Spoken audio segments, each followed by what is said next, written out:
목회를 하다 보면 날마다 이런 소식 저런 소식을 늘 만나게 됩니다.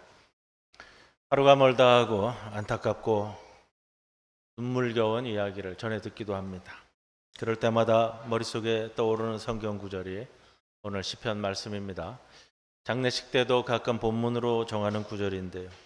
우리의 연수가 70이요 강건하면 80이라도 그 연수의 자랑은 수고와 슬픔뿐이요 신속히 가니 우리가 날아가나이다. 우리의 삶이 수고와 슬픔으로 가득 차 있다라는 표현이 얼마나 절실히 와 닿는지 모릅니다. 그러면서 해가 갈수록 마음의 삶에 대한 연민이 깊어감도 생각하게 됩니다. 경제적으로 어려운 성도들을 보면 그 경제적인 어려움 때문에 갖게 되는 아픔이 있고요.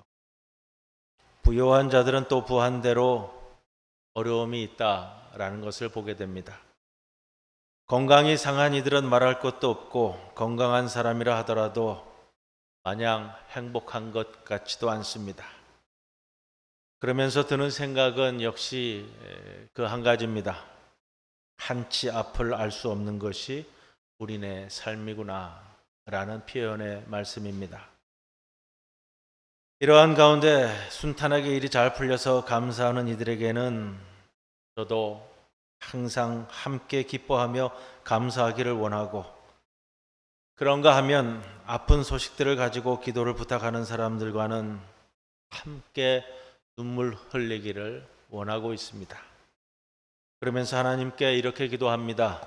하나님, 이렇게 곤고한 광야길을 지나가는 분들에게 하나님의 은혜가 늘 임하기를 원합니다. 아마도 오늘 본문 말씀을 읽고 있는 모세가 이런 심정이었을 겁니다. 오늘 본문의 배경은 광야입니다. 모세가 광야 생활 중에 있는 출애굽 2세들을 향해 하나님의 말씀을 잘 해석해서 설교한 것을 모아놓은 것이 오늘 신명기 말씀입니다.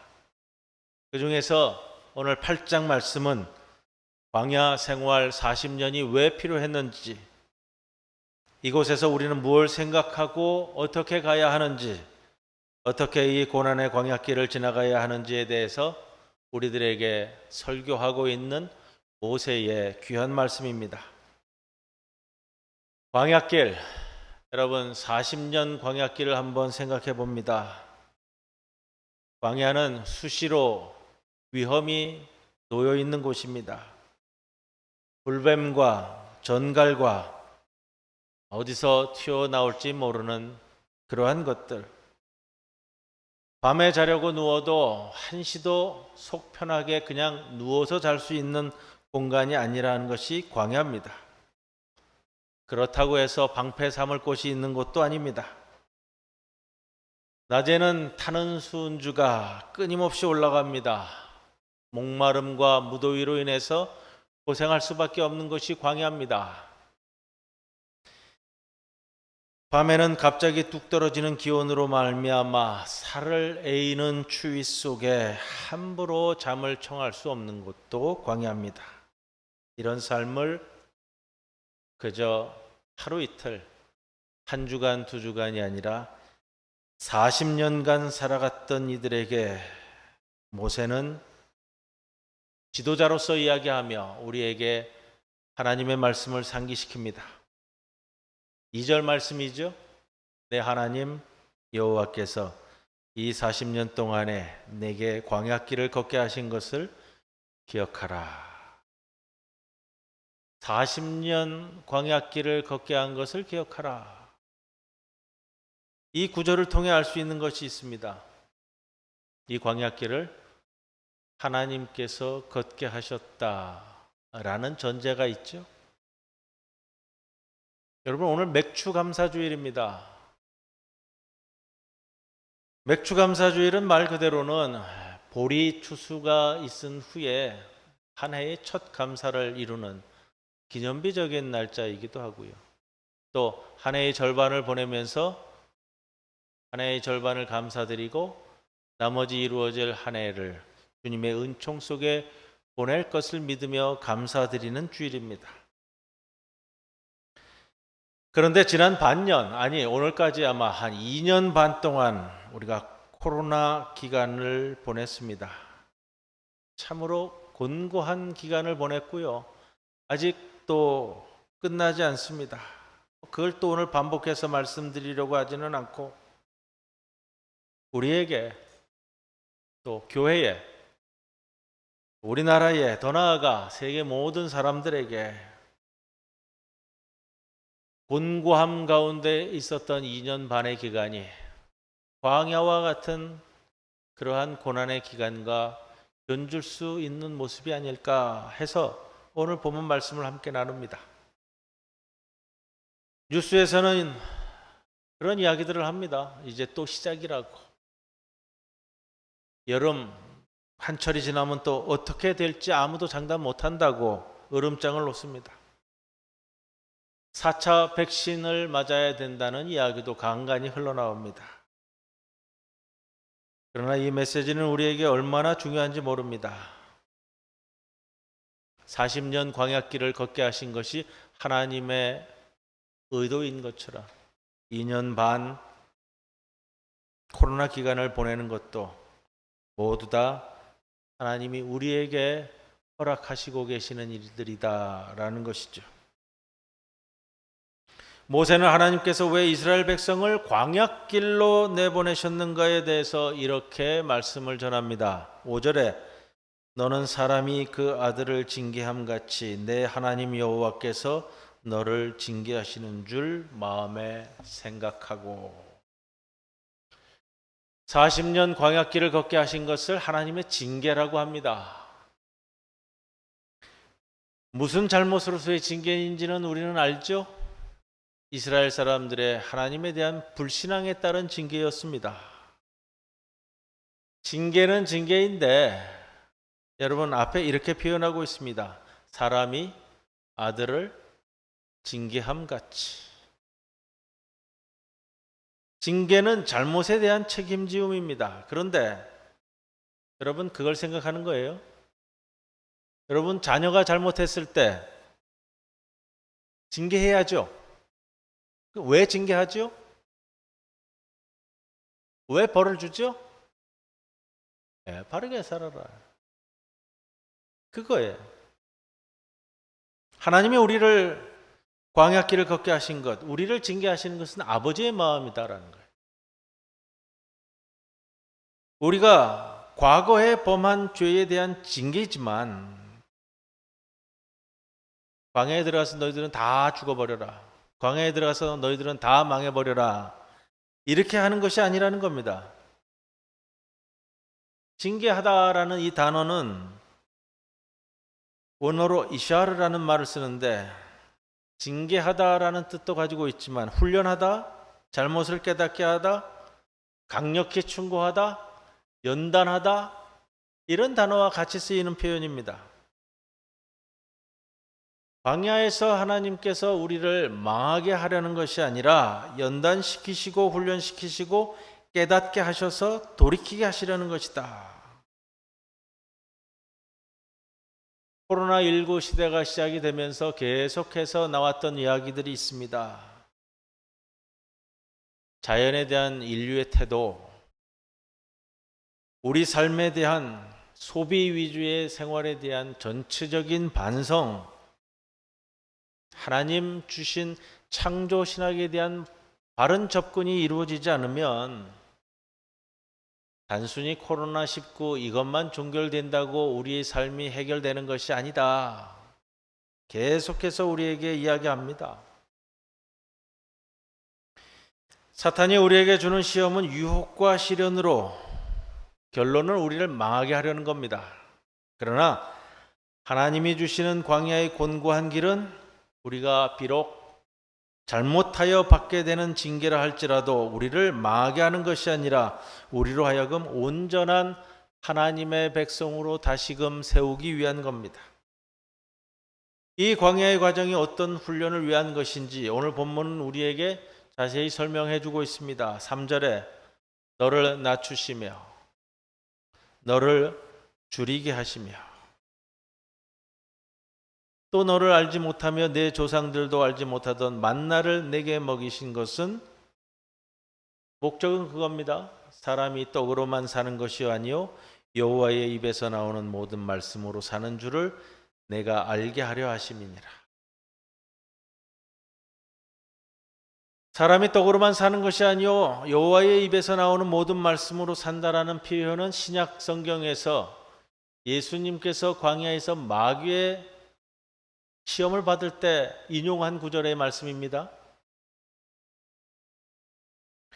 여러분, 우리가 살아가면서 피할 수 없는 것이 광야길이라면 그 많은 고난을 겪으면서도 이 중요한 교훈을 알지 못해 헛고생하는 무지한 인생이 되지 않기를 바랍니다. 이 사실을 깨닫지 못하면 그거예요.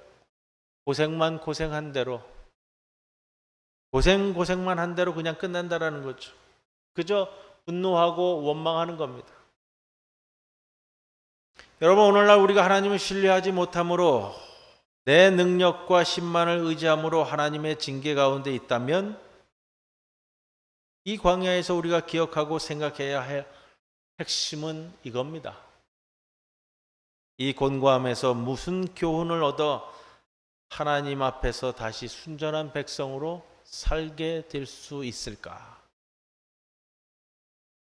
그러고 보면 하나님의 사람들은 예외 없이 고난의 광야를 통과했던 것 같습니다.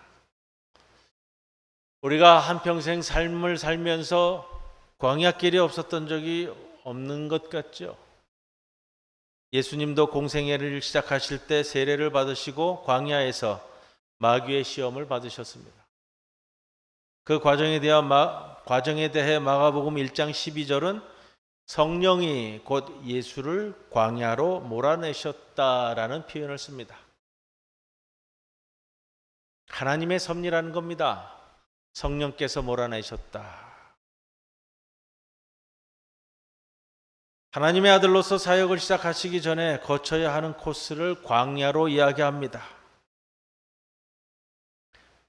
40일 동안 세 차례에 걸친 끔찍한 사탄의 시험을 통과하는 과정을 본으로 보여주심으로써 오늘 우리에게도 주시는 귀한 교훈입니다. 말씀에 의지하여. 모세를 기억합니다. 화려한 왕궁에서 왕실 수업을 받았지만 정작 모세를 모세답게 만든 것은 40년 동안 겪었던 광야에서의 연단 과정이었습니다. 지난 봄에 말씀을 전하면서 한번 드린 것이 있습니다. 광야라는 것은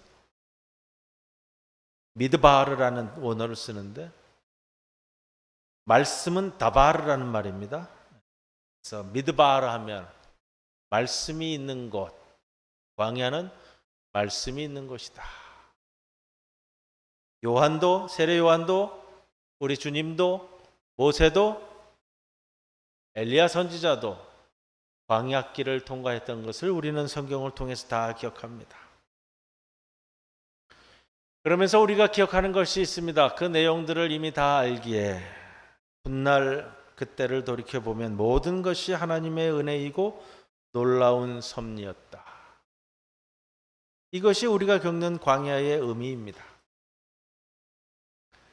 하나님의 섭리 안에서는 모든 것이 합력하여 선을 이룬다는 것이 우리에게 주시는 말씀입니다. 광야길을 걷는 가운데 하나님과의 관계가 회복되고 하나님이 원하시는 교훈을 얻게 되는 것.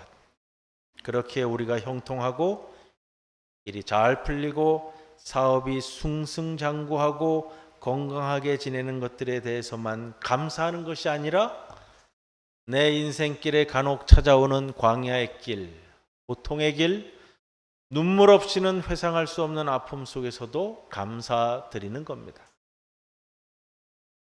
그런 의미에서 오늘 신명기 8장을 통해 우리가 고난의 광야 속에서도 어떻게 감사할 수 있는지, 왜 감사할 수 있는지를 말해줍니다. 광야에서도 감사할 수 있는 첫 번째 이유는 첫째, 광야가 하나님과 다시금 대화를 나누도록 인도하기 때문입니다.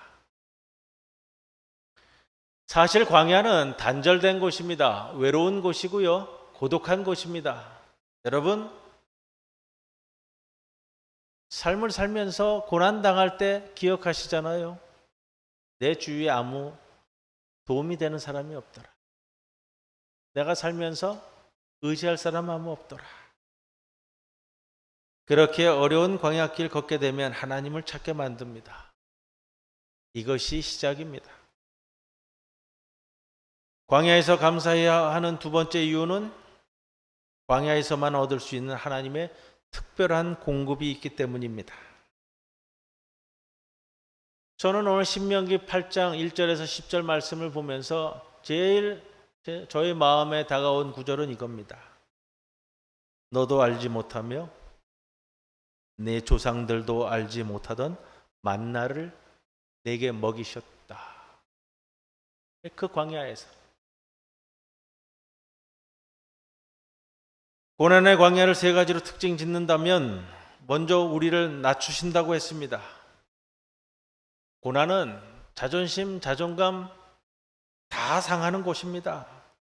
결국 내 자존심이 다 꺾여 납작 엎드릴 수밖에 없는 것이 고난입니다. 그 다음에 우리를 줄이게 하신다고 했습니다.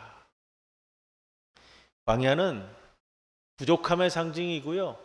결핍의 상징이에요. 그런데 광야의 특징은 여기가 끝이 아닙니다. 또라는 말로 소개하는 한 가지 특징이 더 있죠. 또 너도 알지 못하며 내 조상들도 알지 못하던 만나를 내게 먹이신다. 광야는 비참하게 넘어져서 낮아지고 결핍으로 가슴 저리는 아픔만 있는 곳입니다. 그렇게 하나님을 찾게 만드시는 곳입니다. 그러면서 더 나아가서는 중요한 것은 하나님을 찾음으로 인해 광야는 하나님의 특별한 영적 공급인 만나를 경험하는 장소라는 겁니다.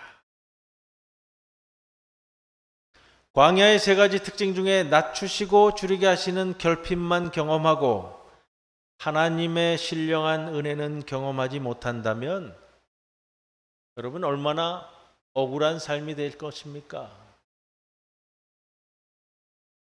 기왕의 고난의 길, 광야의 길을 걷고 있다면 낮춰지는 아픔과 줄이는 결핍의 아픔을 경험할 뿐 아니라 나도 알지 못했고 예상하지 못했던 하나님의 영적인 신령한 은혜의 공급이 있는 것. 이거를 우리가 깨달아야 할 것입니다. 이것이 우리에게 있기에 우리는 오늘도 살아갈 수 있는 것 아니겠습니까?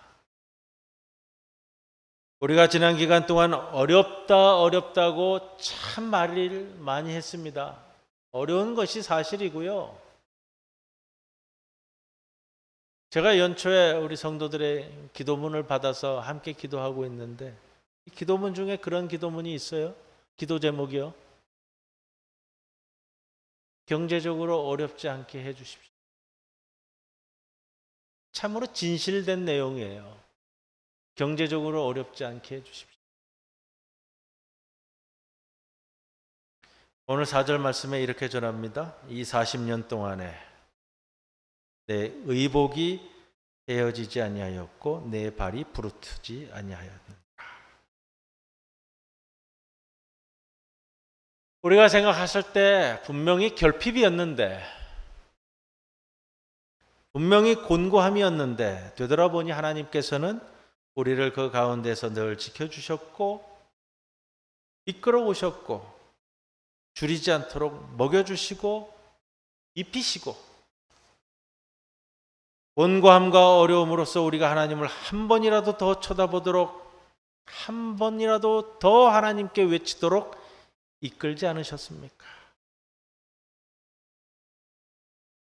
그것이 우리를 향한 하나님의 사랑입니다.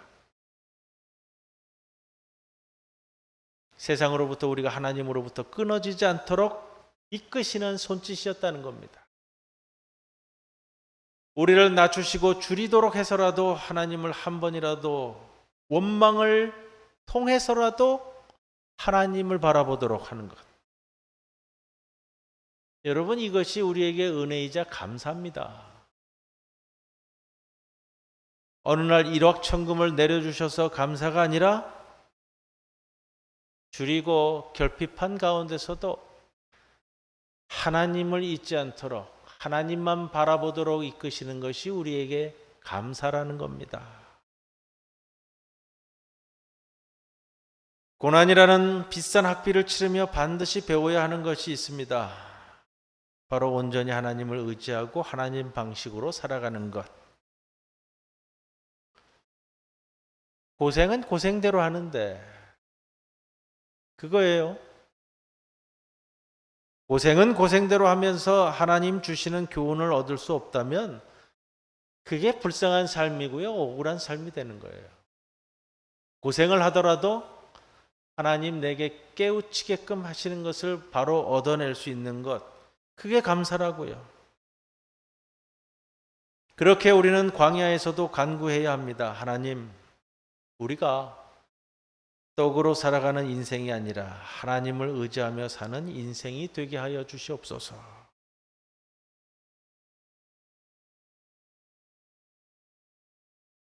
우리가 하나님을 다시 바라볼 수 있는 소망은 다시 회복시켜 주실 하나님을 향한 믿음이 그래도 우리에게 있기 때문 아닙니까? 오늘 7절 말씀입니다. 내 하나님 여호와께서 너를 아름다운 땅에 이르게 하시나니.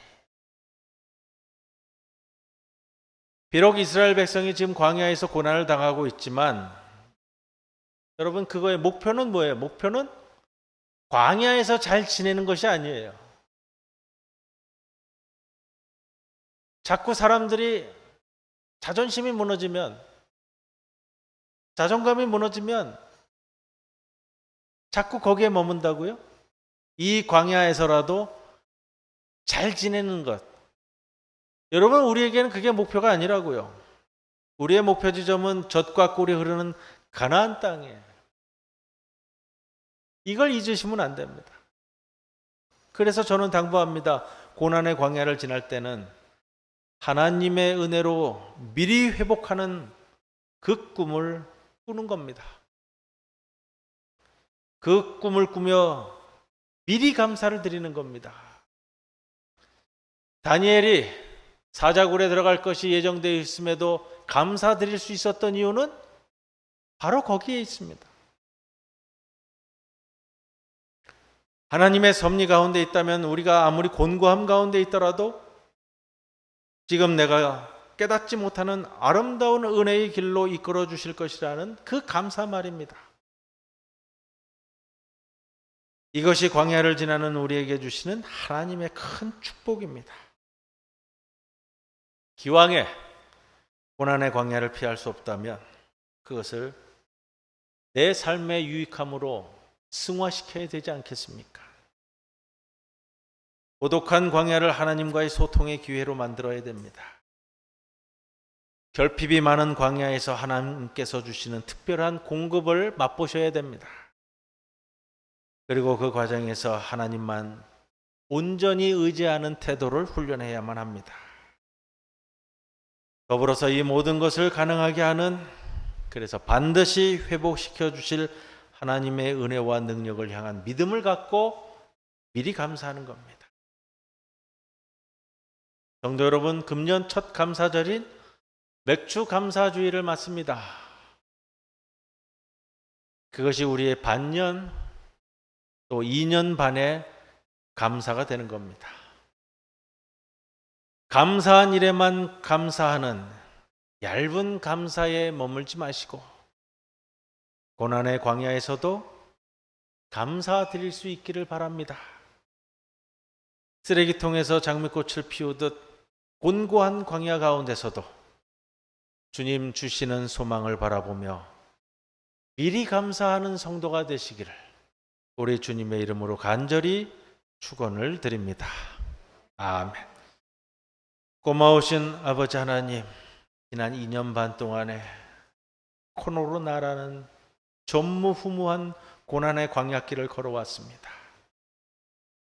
이제 주님 주신 아름다운 가나안 땅을 바라보는 그 심정을 우리가 모두 다 갖게 하여 주시고, 광야에서 잘 사는 것이 아니라 주님 약속해 주신 젖과 꿀이 흐르는 가나안 땅을 바라보며 감사의 심령을 굳게 갖게 하여 주시옵소서. 오늘도 우리를 잊지 아니하시고 불러주셨사오니 우리들에게 주시고자 하시는 그 은혜의 강물이 우리의 심령 속에 흘러 차고 넘치는 풍성함으로 주님을 믿고 바라보는 주의 백성들 되게 하여 주옵소서. 모든 것 감사만을 드리오며 예수님의 이름으로 기도드리옵나이다. 아멘.